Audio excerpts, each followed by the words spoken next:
Welcome to this episode. We will be discussing tax reform. We have with us former Representative and President and CEO Thomas Sands. Tom, welcome. Appreciate you joining us. We had the federal government just passed tax reform a couple of weeks ago. What does that mean to Iowa taxpayers and the general fund? A couple different things, Carl.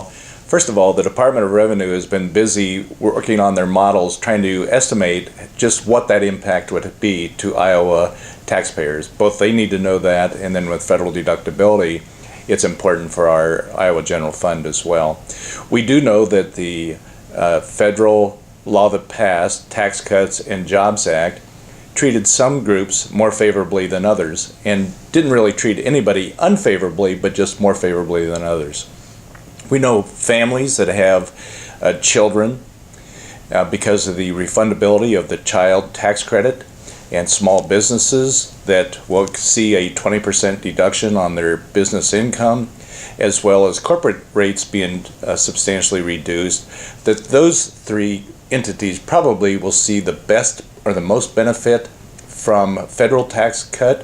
What that ultimately means on their Iowa return, they will be treated some of the most unfairly, because they will be able to, while their federal tax liability is going down, their state liability will automatically go up. So we know we will see an increase in Iowa taxes. In fact, the federal tax liability for Iowans will be is estimated to be $1.5 billion in reduction. And for fiscal year 18, that could mean as much as, I believe, $18 million more money. And of course, that will grow to well over or close to $200 million by fiscal year 19 when it's fully implemented. Well, so why do we need tax reform at the state level?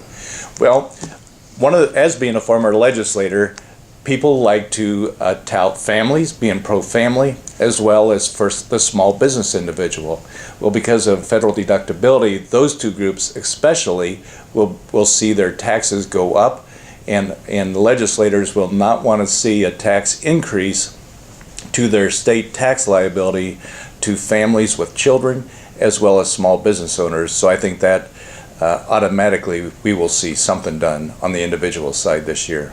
And for our members, do you see tax reform being on the horizon and being serious for the upcoming Iowa legislature with deficit and tax revenue coming in potentially?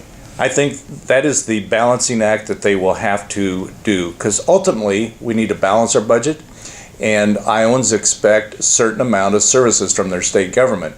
Now, different people might have different opinions on what that level of expectation is, but they will have to, because of the tight fiscal picture we are in, or a slow growth period, they will have to balance an act, probably phase in some type of tax reform while balancing their appropriation side budget as well. Great. Well, Tom, thank you for allowing us to glimpse into what potentially we'll see here in the upcoming legislature.